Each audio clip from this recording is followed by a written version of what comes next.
This panel is going to be on deaf leadership and advocacy. So I'm really excited to hear this one with this amazing panel that we have coming up. And our moderator is going to be Nic Zapko from the United States.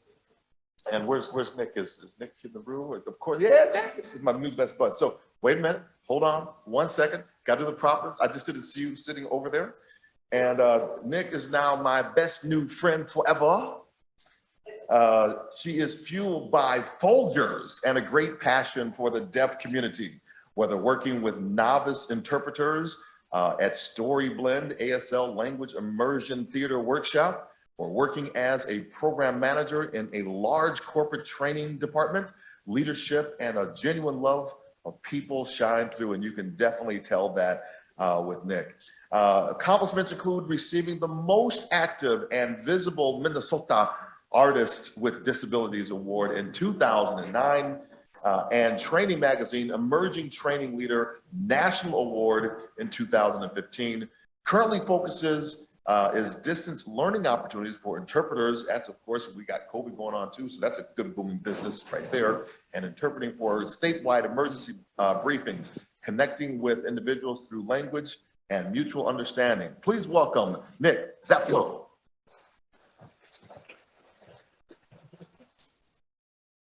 We also have with us, that's going to be some of the ones that will be on session with her today, a native of Minnesota, working primarily as a certified deaf interpreter who works full-time in video remote settings and has been interpreting professionally since 2008. In addition to his CDI certification, he is also certified as a qualified and mental health interpreter as well. He enjoys in his free time camping, rock climbing, canoeing. I can go canoeing with him. I love canoeing as well. Video games, reading, and spending time with his pug, Diesel. I didn't know dogs could read. That was something I just, reading with dog. Okay.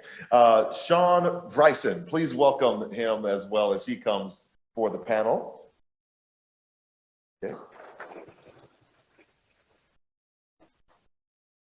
We have the president of Deaf UAE, Deaf Association, Asher Hussain from the United Arab Emirates. And Asher's here, right there. Yes. Who else we have? Okay. Oh, yes. Her master's degree of education at the University of Minnesota is a professor and disability advocate. She began her career at the Center for Independent Living in Illinois, the state I was raised in Oak Park, Illinois. She then worked as a deaf services coordinator and an executive director for the Tennessee Council for the Deaf and Hard of Hearing. She has been deaf since the age of 18 months. Through her strong leadership skills, deafness never stopped her to make an impact wherever she lands, as she wishes to educate others to remove the stereotype of people with disabilities and allow people with disabilities to be part of the solution, contributing to their issues and problems. Sherri L. Rademacher.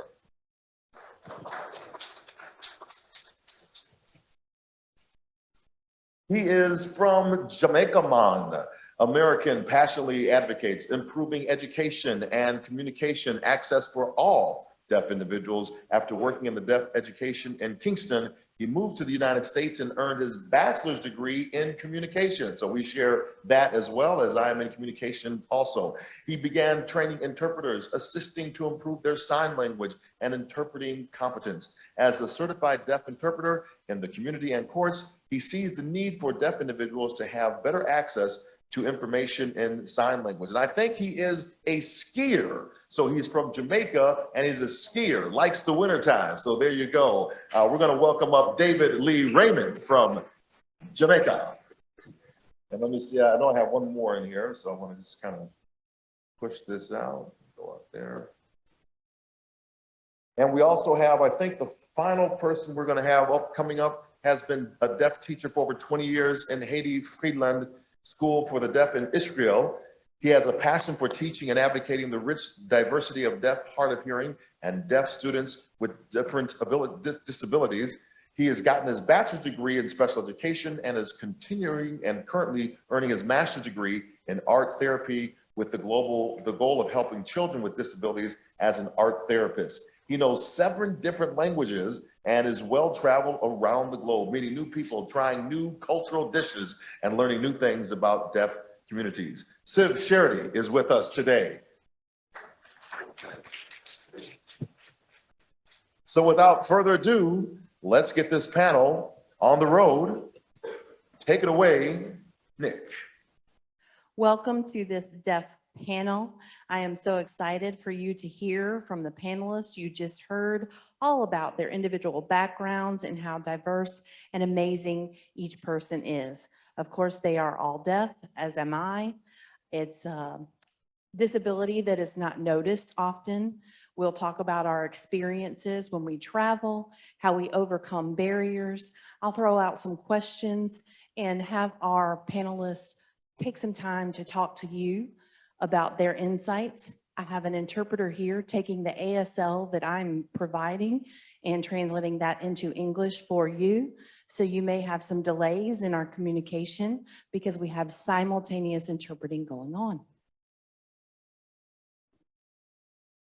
I'll start off with my first question, and I'll ask the panelists, have you ever experienced a barrier as a person with a disability, as a deaf person in your home country?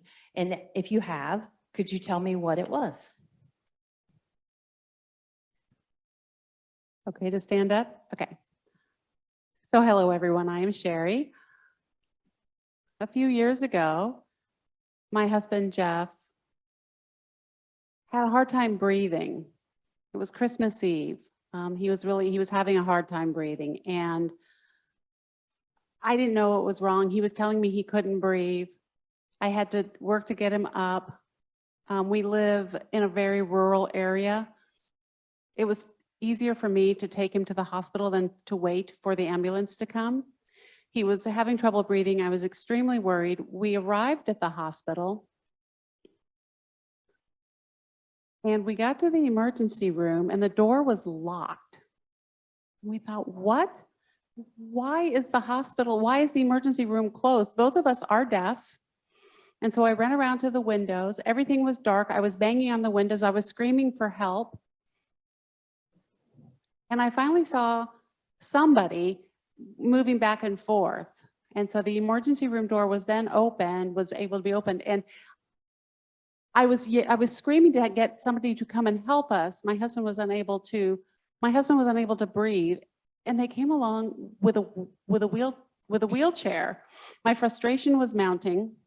We finally got into the emergency room, and the next morning, Christmas Day, the doctor came in to check on Jeff and said, "You're looking good." They kept him overnight. The doctor said, "You're looking good." And so I asked whether or not we could see a hospital administrator. And so they called the administrator, someone who's in charge, and very friendly person, wanted to make sure everything was okay. We were getting ready to go home. And I said, would you mind coming with me here just for a second? And so we went to the front of the building, and I said, why was this door locked? We were not able to get in. And the administrator said, oh, I am so sorry. We didn't realize you have to use the phone to be able to get into the emergency room. And Jeff and I both not able to hear. The phone was there, but we were supposed to be expected to pick up the phone and to be able to talk. And when we spoke, the door would open. And so they were very apologetic, and they fixed it right away. So they sent me an email 2 hours later that said, with signage that said, if you are deaf or hard of hearing, please go stand in front of the camera and wave. And we will open the door for you. It was a very simple solution, and it was great.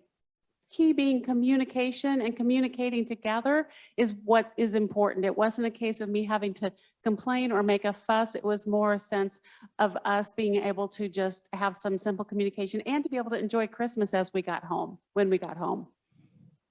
Awesome. Thank you so much, Sherri. Thank you for sharing that. Anybody else want to share your experience of a barrier?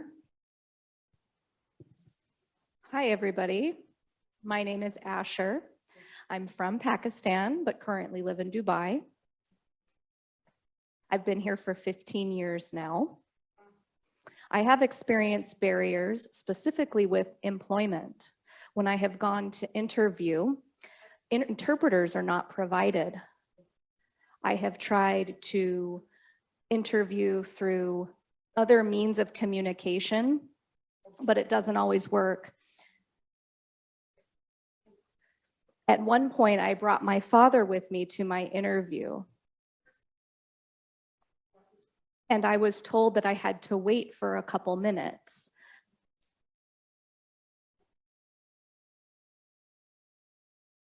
But when the interview time came, they did not call me in for the interview. They let another hearing individual go in before me, even though I was there first.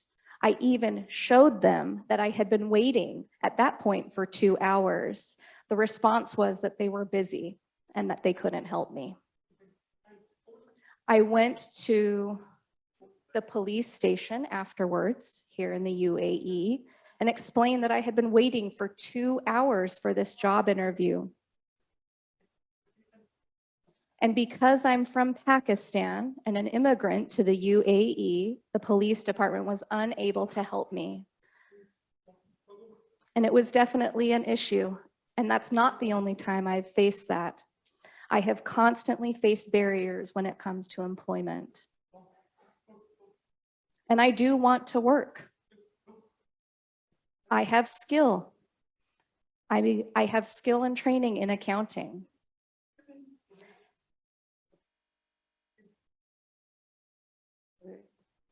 They assume that because I'm deaf that I will make mistakes, even though I am skilled and qualified in accounting. I waited 2 months and did not have any job offers. I ended up applying again. And finally, after some time, I was offered an interview at another place of employment. But this interview was for a phone position. As you know, I am deaf. So that was another barrier because I could not use the telephone. For the interview, they were saying I needed to call over the phone. I spoke with the CEO of that company and told them that I could not perform the interview over the phone. And they realized that I was deaf at that time and said that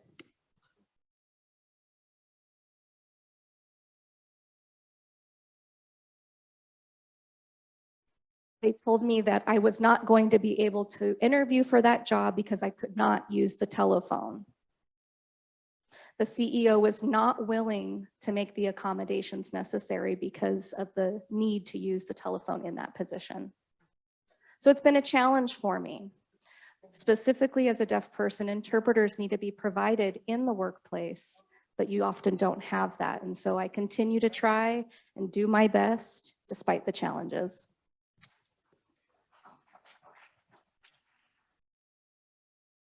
Do we have one more? Ziv? Hello, everyone. My name is Ziv Sherri. I was born in Brazil, now reside in Israel. I am a teacher of deaf education. My deaf students are both Hebrew and Arabic. We teach sign language to all the deaf students in both Hebrew and Arabic. So I am able to communicate in both languages.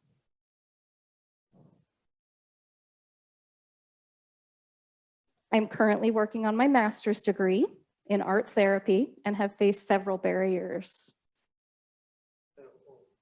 After moving to Israel from Brazil, I had a desire to become a graphic designer.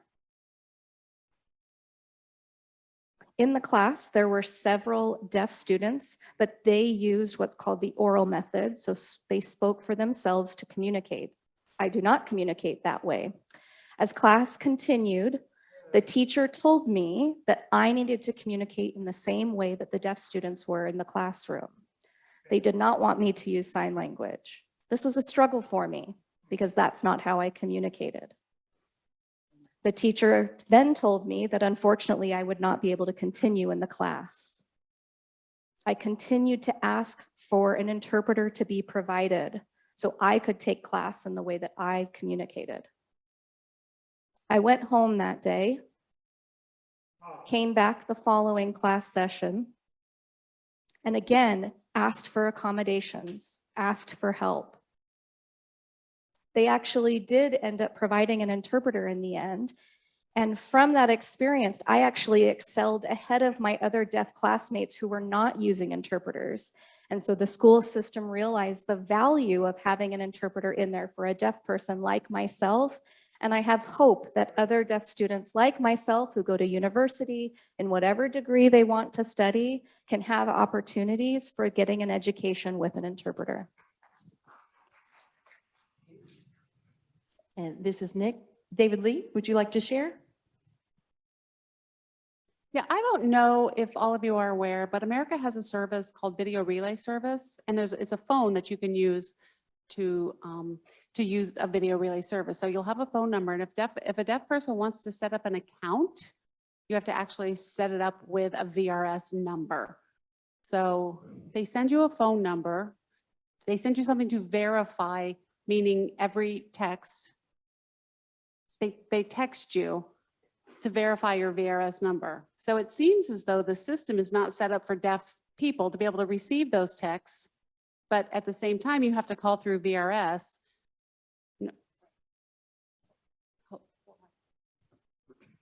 We have a VRS system in the United States, and deaf people have one phone number through that service, but a text number on their cell phone, and the two are not connected. So if companies need to text us information, but they need to speak to us through VRS, they're not connected in one phone number. So it creates a lot of barriers for deaf people.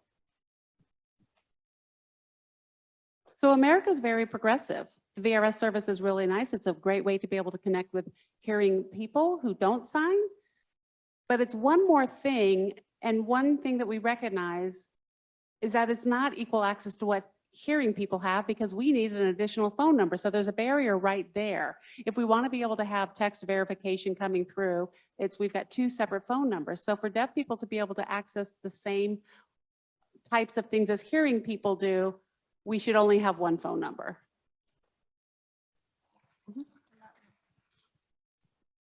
Absolutely.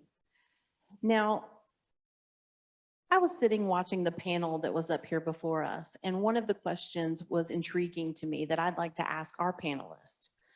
So panelists, when you're flying, traveling around the globe, do you feel like you have equal access, or do you have some challenges in that arena? I love to travel. I travel for both pleasure and business, and it can be a challenge. Coming into the gate and knowing when to board based on groups, group 1, 2, 3, 4. I had a time at one point where I was boarding and I was in group 2, and they announced group 2, and I missed it. I didn't know. I missed my opportunity to be able to get in with my group to be able to board when I was supposed to board. And so if there is nothing there visually to see when we're supposed to board and nobody tells us, we don't know when we're supposed to get on. So that's one challenge for traveling. This is Nick. Are there others? Ziv? I recently visited Sweden. We landed in Switzerland on a layover. An attendant was holding the sign, and I happened to see it, and it said Mr. Cherti, my last name. And the attendant brought a wheelchair up to me. And as I looked at her and she looked at me, she realized I didn't need the wheelchair. I am fully able to walk. But she still demanded that I sit there. And we went back and forth, and she persisted I use the wheelchair. So you know what I did? I took my backpack off, put that in the wheelchair, and she wheelchaired my backpack down the airport hallway. And I walked alongside her, and we got several interesting stares from passersby, but I walked down the airport hallway. I've experienced struggles with accessibility in different countries. Oftentimes gates are moved, but there's no signage indicating that the gates have been moved. So as I approach a gate, I try to get attention of the attendants. They see that I'm deaf. They say something in their walkie-talkie, and I find out that actually the gate moved and the plane has taken off. This has happened before several times in my life, and it's a continual struggle. Absolutely. Anybody else like to share a travel experience, a barrier that you've experienced? Sherri. I have something that I'll just keep short and sweet. And I can't remember where I was flying. Maybe Salt Lake City? You know, when you go in through security? Oh no, with your passport. I don't know, maybe there was a group of 3 of us. A couple of hearing people and me. And I always try to read lips, but somehow I missed something that was said.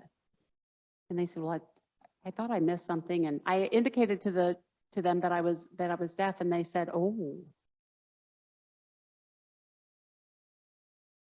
I read their lips. Oh, and they said, oh, it's just for your safety. Oh, let me back up. Can you travel alone? They asked me, are you traveling alone? And I said, no. And they said, okay. And I said, why would you ask?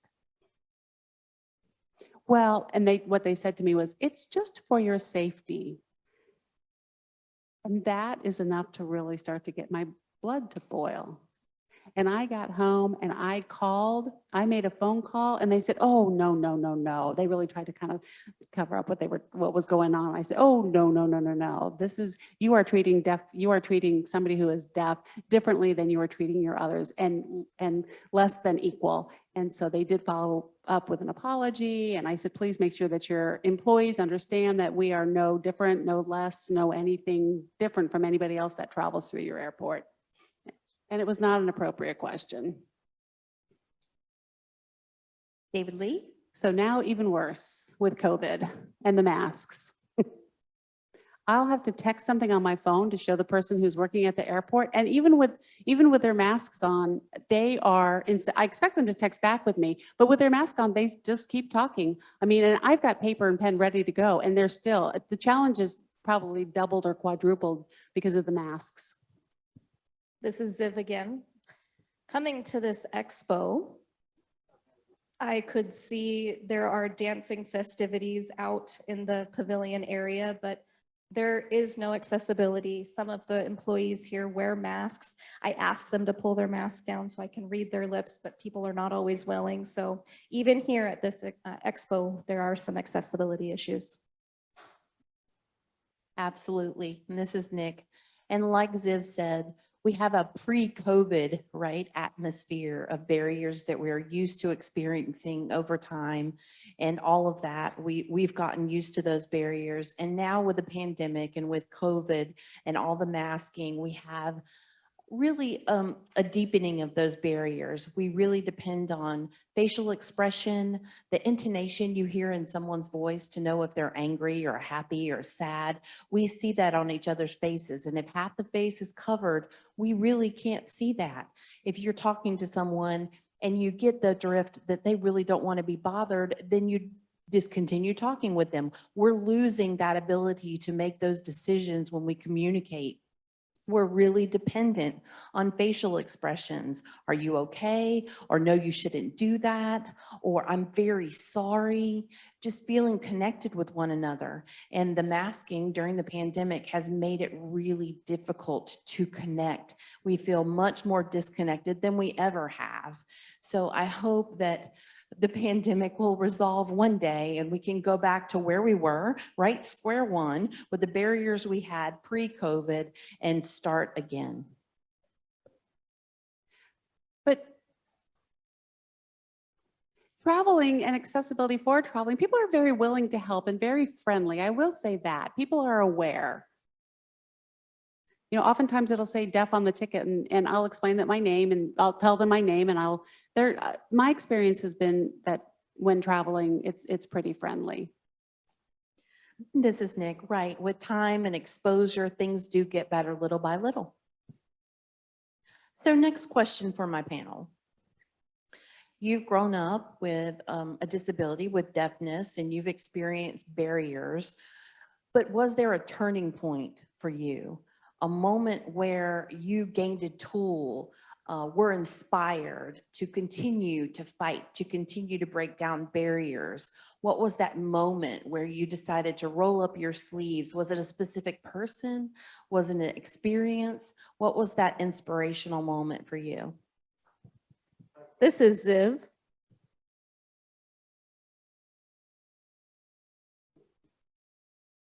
I'd like to share an analogy. Imagine a large river with rushing water. Your average person cannot step into the river and walk across without being swept away.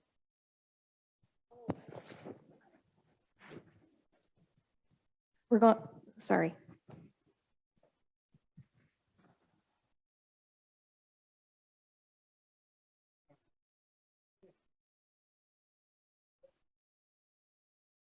Start the interpretation over.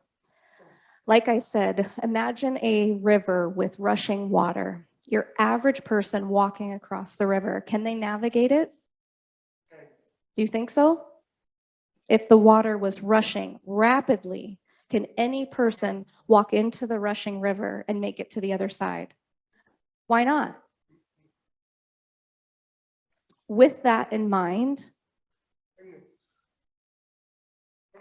think about it in terms of disability. Us up here on the panel, those who are deaf, often have to build part of the bridge to get to the other side of the river, being met by the others on the other side of the bridge, the hearing community, you name what type of accessibility. They meet us building the other side of the bridge so we can cross over to see and meet each other on both sides of the bridge and meet and have common understanding. Thank you, Ziv. David Lee? So I have deaf parents, and we see that as a blessing. And Daniel mentioned blessings in his speech. And about 95% of deaf children are born to parents who are hearing. And so we talk about language, accessibility. I mean, for me, every day I was exposed to language from day one because I came into the world with language. So because of my deaf parents. When I go and see children who are deprived of language because of no exposure or lack of exposure, no role model, parents who may be involved but not linguistically involved, and those kids trying to get out and survive in the world, either through camps or through leaders and role models within our deaf community, they start life out with a disadvantage. A couple of years ago, or a couple of months ago,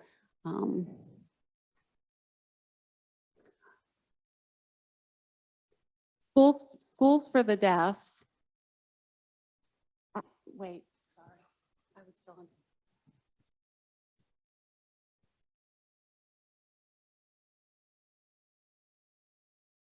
Okay. Oh, I became deaf at 18 months old. Okay, so I come from a family who can hear. At 4 years old, I was placed in the school. I went to the school for the deaf, the residential school for the deaf, and it was a blessing because I had deaf friends and my language all around me at the school for the deaf where I grew up. At home, I didn't have that. I had hearing teachers though.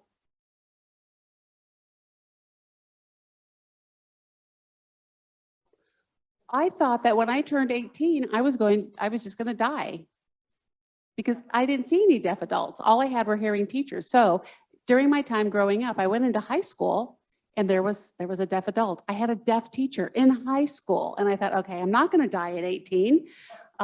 because there are deaf adults, and I had a deaf teacher, and I was so grateful and so thankful for that, because that person was actually able to show me all of the different things that I could do. And it wasn't that my dreams had to be so limited. So I'm so grateful for those role models. Deaf role models are so important for kids to be able to realize their dreams. And we have so many great deaf role models out there. So it's really important for deaf people to have those role models to be able to look up to be able to learn from each other, and to be able to collaborate with and be together.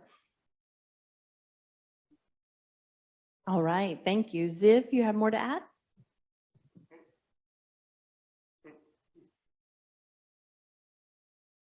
I have 11 brothers and sisters.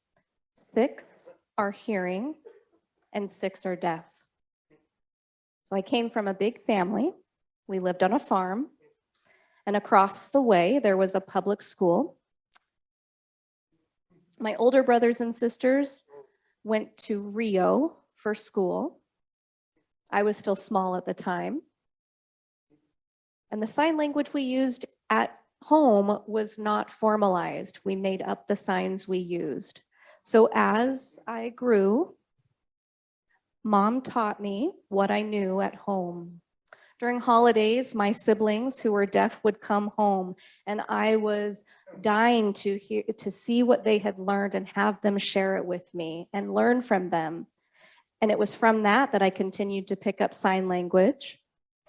Around the age of 7, I did not again have formalized sign language, and it was through socialization and meeting peers that I learned sign language. But I'm grateful for my deaf brothers and sisters who could help me on that journey. And it wasn't until later where I realized the opportunities to me of what I could become were possible.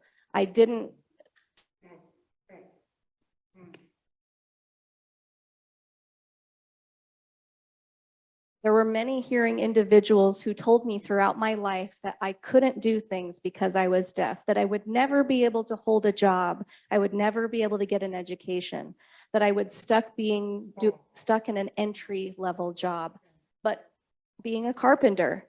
And it felt like I had to mine for gold for a long time, but I eventually made my way through. Absolutely. Applause for that. Thank you, Ziv. Next question for you. What dreams do you have? What goals do you have for the future? Do you have dreams? Would you like to share them? This is Asher. I have always had a dream to become a photographer. Since coming to Dubai, I've had the chance to experience being a photographer. I actually had an apprenticeship with a photographer. They found out that I was deaf and had interest in becoming a photographer. But they didn't let our language barrier stop them. I did tell them, though, that as a deaf person, they often have struggles becoming a photographer.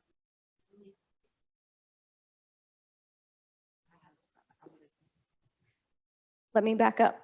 Hold on. They found out I was deaf, and they thought that I couldn't be successful as a photographer, so they didn't end up partnering me in that apprenticeship. Or working between 2 different sign languages. One moment. So then I set up my own business for photography through social media. And that was how I advertised my craft. For weeks, though, and months, I didn't have any interest. And finally, after a year of posting about my photography business, I tried to get into modeling.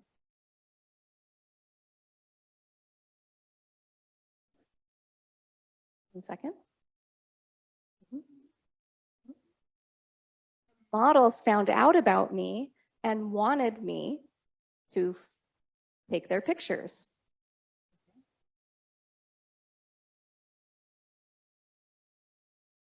And I was successful.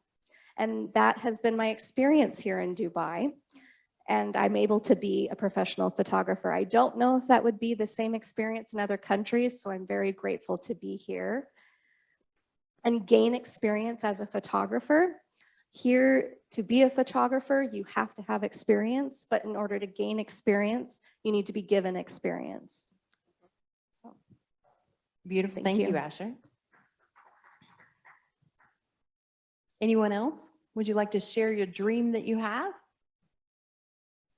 Sherri, you have a lot of dreams. I need you to pick one. I have so many dreams like all of you. You see me okay? When I was young, I knew that I wanted to be married, and I knew that I wanted to be a grandma, and I now am a grandma to 5 wonderful children. That was a dream that I had. I wanted to finish my college education and get my degree, and I did. I would love to see full access for everyone. I mean, what a beautiful experience. This week has just been wonderful, and the advocacy and what I'm seeing here. I'm so grateful to be a part of this and really to be able to come to this expo. I'm so grateful. I can't really tell you anymore. I'm just very excited to be a part of this group.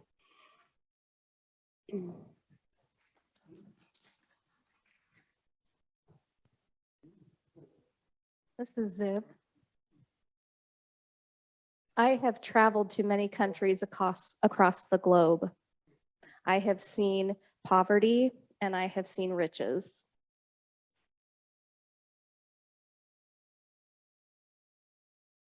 I've traveled to very rural parts of the country where there is no accessibility whatsoever.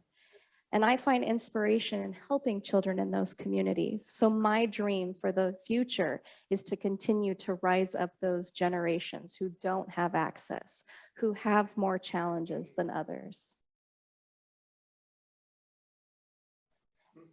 In the urban areas, there are still a lot of accessibility challenges as well. And I'm hoping that we can have continual support for the future, more collaboration. So regardless of somebody who's disabled or not, they have an equal experience in the world.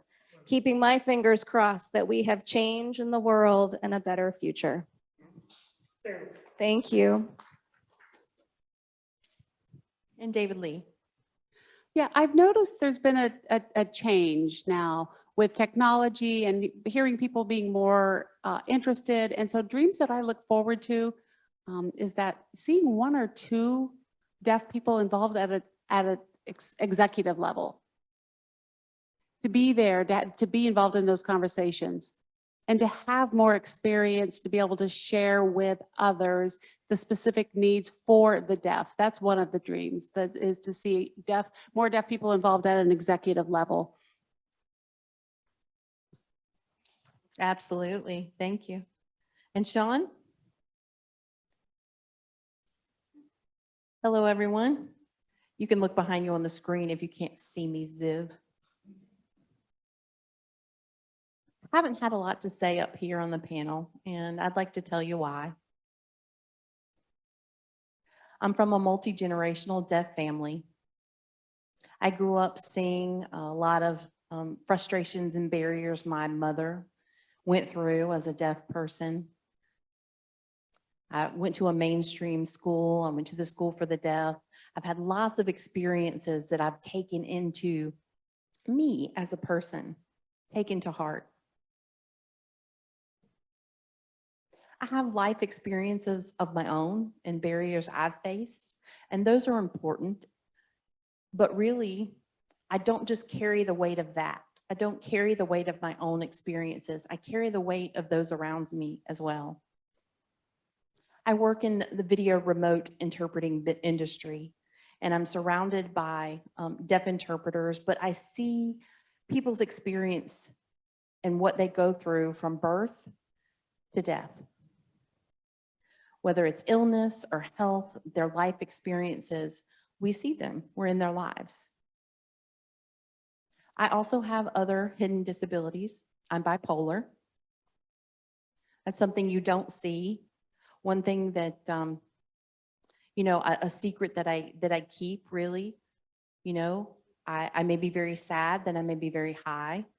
I also have ADHD, maybe not so hidden for you. You may have noticed something I've been told, oh, I think you have ADHD, Shawn.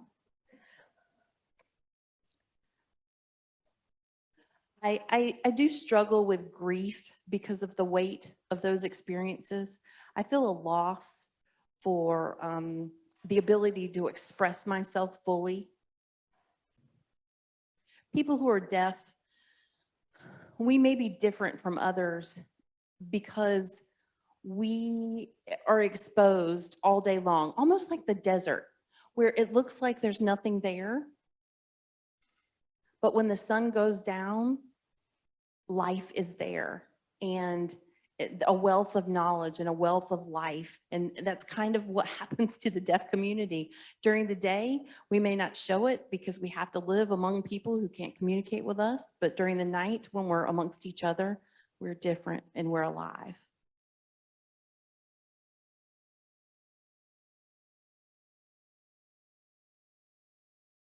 It's not only an obstacle for me, but it's an obstacle for those sitting beside me and for future generations, thinking about the steps we need to take for improvement.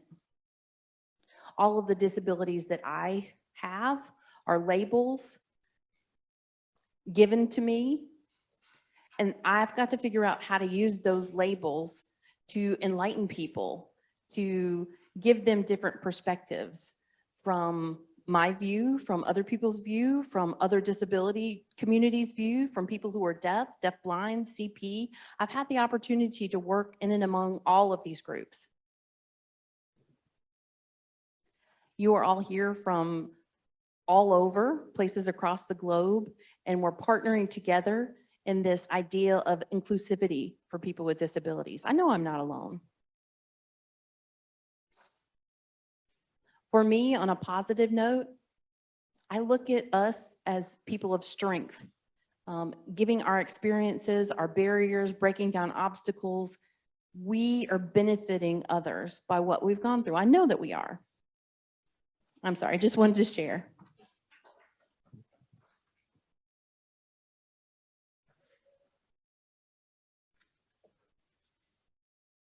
We all have our own stories. This is Nic. Things that we face every minute of the day.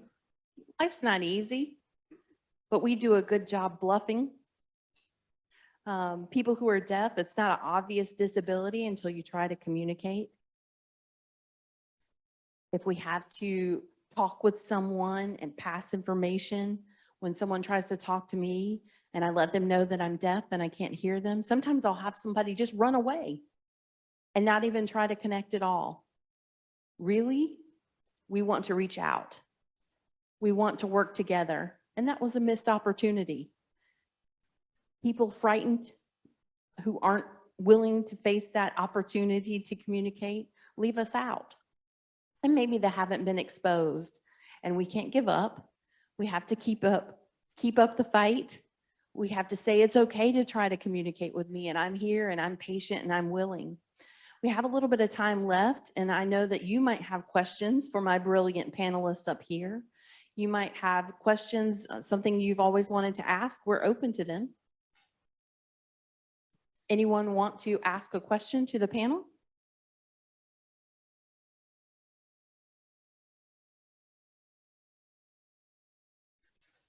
Anything at all? Oh, do I have one?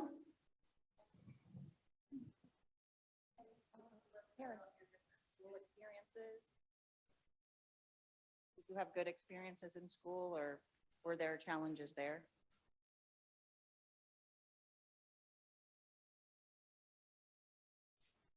That's a good one. Panel, would you like to respond?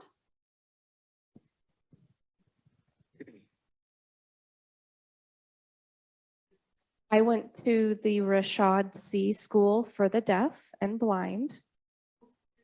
There was about 3 or 4 deaf students at this school. The teacher could sign.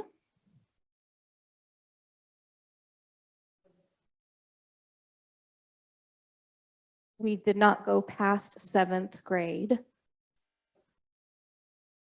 Hold on one minute. Excuse me.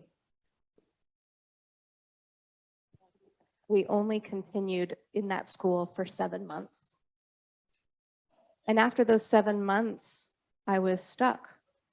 And I had to study on my own through YouTube with my father's help and my own experience. I'm very grateful to my parents and YouTube for teaching me all that I knew.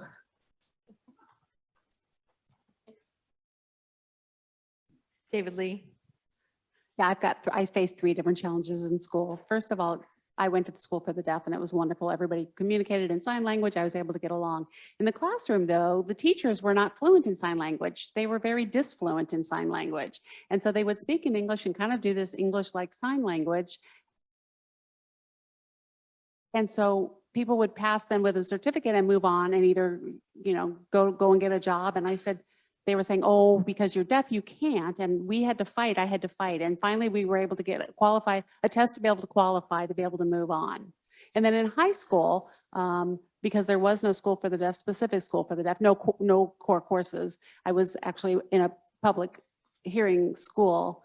And the teacher would actually, things would come across the radio or announcements, and then the teacher would then try to relay what was said to us for people who were able to hear, and then try to explain to me, oops, sorry, Nic said you need to move.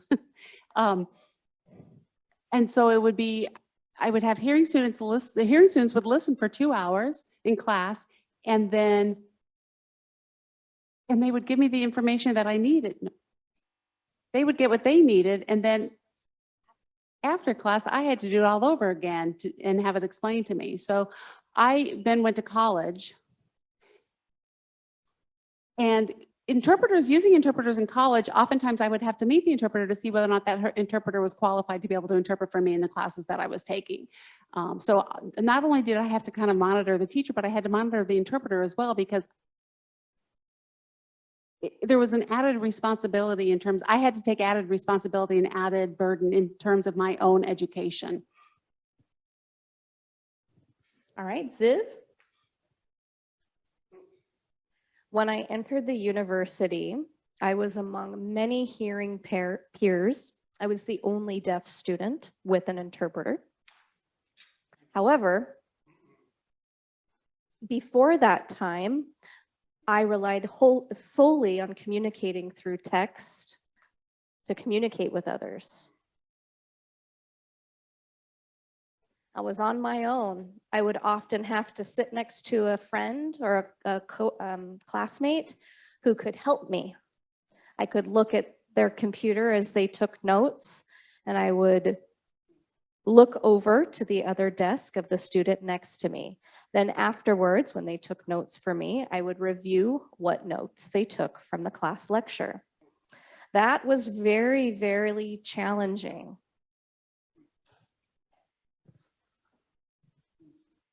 And typically they would have a team of 2, 3, or 4 interpreters. And so the interpreters in the class could change from time to time. And that was frustrating as well. But I still persisted. I never gave up. I kept going because I had a goal in mind. Thank you. Any other questions? I see one maybe all the way in the back.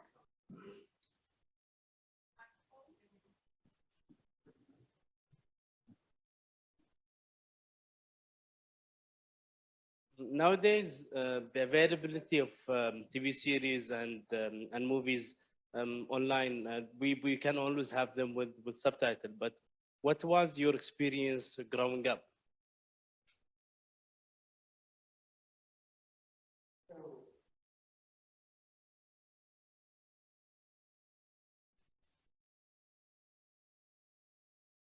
So panel, would you like to talk about your experience with subtitles and everything growing up? This Ziv? is Ziv. Like I said, I've traveled to many countries in the world. There were no there were no subtitles growing up. My mom would often interpret for me. When we went to the movie theaters, there was no captions. I would get a summary from my mother at the end. Nowadays, technology has advanced. We have ways to communicate with one another and use technology to understand one another. But growing up, especially when it came to TVs and movies, it was very frustrating of an experience. When I think about places I've traveled to that are very poor and still developing, they don't have any access like we do. Years ago, we communicated through a device called a TTY. I saw this for the first time when I visited America. I was blown away by this technology that allowed deaf people to communicate over the telephone through a text-based system. It was genius. I wish there was enough money. It was only available in wealthy countries, from what I saw. All right, Shawn? Yeah, I remember when I was growing up. Remember my mom was deaf. Really, we enjoyed watching TV. We had this ginormous caption box that sat on top of our television. And it had a turning knob, right? And there was only a couple of channels that had caption. My mom had some shows that she loved to watch, and she was really good at lip reading. I was too. We did that to the shows that we really watched, but gosh, it's a lot of work. It was a lot of work. And nothing really changed until the ADA was passed. It really changed everything. A few years later, all televisions that were sold had to have captioning incorporated into the electronics. It's not perfect, but it's a start. And we still have a fight in front of us. We still have online videos that are not captioned. We still have a video relay service that needs to be improved. Things are changing, things are improving, but yeah, when you look back, we went through a lot to get where we are, and we have a long way to go. Our work is not finished. Absolutely not. My experience is not like my mother's, who was deaf. The next generation's experience is not going to be like me, but let's do better, each one along the way. Sherri? That's actually a good question. I grew up with no captioning or subtitles at home. And remember that my parents, my family, my entire family was hearing. And so they would laugh. And I'd say, what's so funny? And they'd say, oh, we'll tell you later. Or they would cry. People on TV would cry. And I'd say, what's going on? They'd say, oh, we'll tell you later. We'll tell you later. And it's like the we'll tell you later syndrome. And when I got that big box that allowed me to see captions, it was like, yes, I was 17. But I grew up with some language gaps. So the ADA is truly a blessing. Yeah, that's worth applause. Absolutely. Captioning specifically is an ongoing thing that we are working on. All TVs have to have a chip inside that provides for captioning. They're in televisions and they're in computers. But we face American shows that are not captioned. If you're a football fan and you happen to go to the local sports restaurant that has football playing on the TV, I have to go and tap somebody and say, would you please turn on the captioning? And they'll say, no, people don't like it. No, we don't turn that on. Or where's the remote? Joe, do you know where the remote is? There are all kinds of barriers that still exist out there. There is more work to go. I would love to watch the Vikings game with captioning. You know, hotels sometimes don't have captioning on or don't have the remote available inside the room. So exposure and education, we definitely have work to do. I thought I saw another hand before. Wait one moment for the microphone. Great panel discussion so far. So my name is Sarah, and I work at the New York City Mayor's office for people with disabilities. And we have about 175,000 people who are deaf and hard of hearing in a city of 8.5 million people. So my question to you guys would be, what would you want the government to do to accommodate the deaf and hard of hearing community?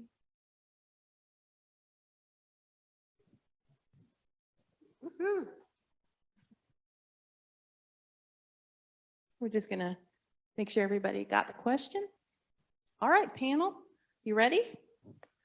This is Ziv. Great question.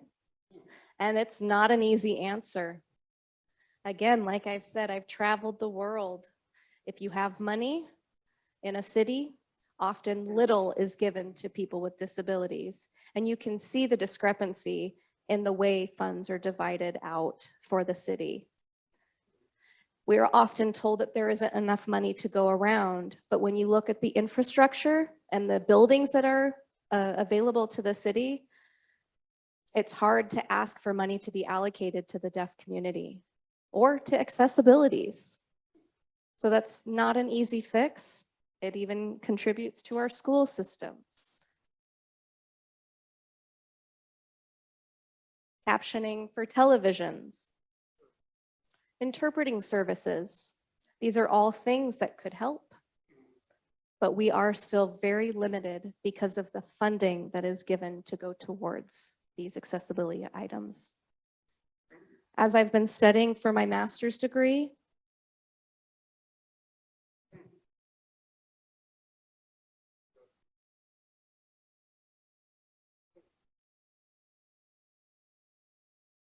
I was only told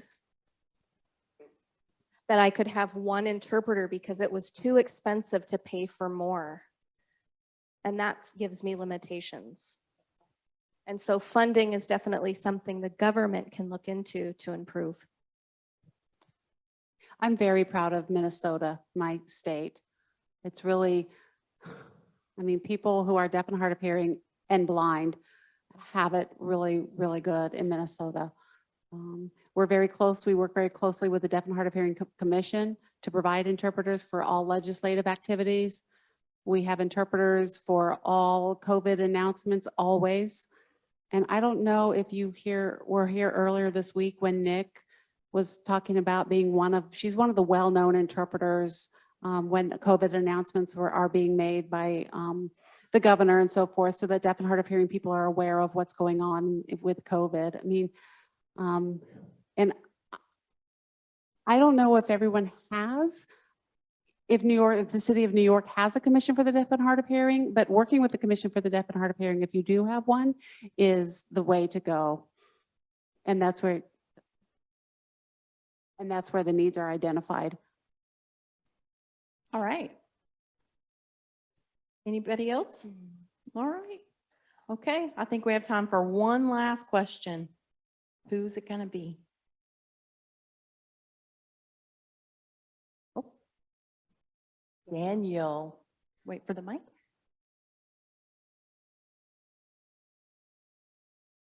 Okay, so I want to take that last question and just put a little bit different spin on it. So Nic mentioned people who are deaf are desperate to make connections with hearing people and with the broader community. So what is something that everybody in this room can do, whether we work for a government or a company or a nonprofit? What is something that we can do as hearing allies to connect with you, to make things accessible, to build those connections, those barriers? Any tips for us that we could leave here today to solve that issue?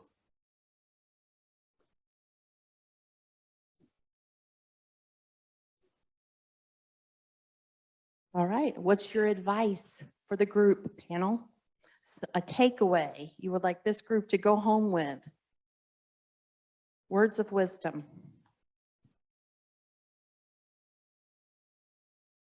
This is Shawn. Number one, listen.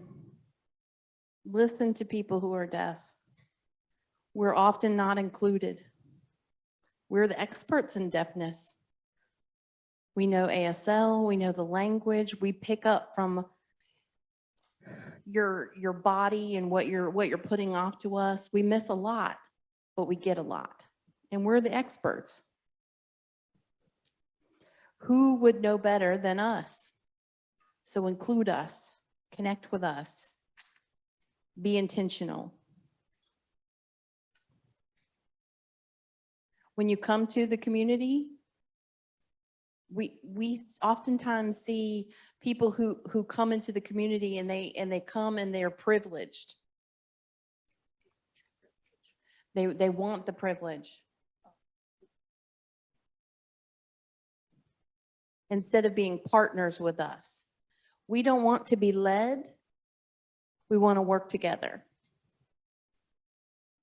Listen and involve us. Give us a seat at the table. Remember those 2 seats? We'd like them too. We talked about the American Thanksgiving for deaf kids. For deaf people, we're often put at the children's table. We're just there, just a representative. We're not included in communication in our own families oftentimes. We are diverse. We are not all the same. We want to be included. We want to be listened to. We want to be told everything. Tell us everything. Communicate with us. And it's a challenge. Oftentimes people do things and make decisions with good intentions, but without us. And we're back here waving our hands saying, please include us. When you did that, this is what you forgot. This won't work for us. And so we have to go back and build it again. It's a lot of invested energy in trying to pick up the pieces and start all over again. And you know what? We're tired. We're really tired. You know, sometimes you have to really let the kid mess up. You know, let them touch the hot stove. They have to learn a lesson. And sometimes we sit back and we let you learn the lesson. We want to be involved, but sometimes we don't have a choice. The point is we want you to include us. We want to partner. We want to be involved and we want to be together. It will benefit us. It will benefit everyone. It'll benefit the globe once we figure out how to do that. Very powerful. I'd like to add one thing as well. We've shared through sign language interpreters today, and that's great. But take a class, take one sign language class, learn some basic signs. We don't expect you to be truly fluent in the language, but take survival signs, learn the signs of survival so that you can connect. If you learn some signs and you're able to directly communicate, that helps us as well. And really that ties a beautiful bow on our discussion. Anytime we meet someone, they see us, they recognize us as a person and they say hello and they sign. One sign, they make some kind of attempt. We feel heard and we feel that connection immediately. And it doesn't matter if you're fluent. It matters not if you try, if you write back and forth with us. It removes that fear. It's okay. We're people and we're new to each other. And we can work together and we can be creative and innovative and we can go together and see what's out there for the betterment of both of us. Thank you. Thank you so much. Thank you, panelists, for sharing. Thank you for the questions. I hope you have a great evening, everyone. Tremendous panel, tremendous panel. I learned a lot of information, and I'm going to have some comments about that when we begin to wrap our afternoon up. But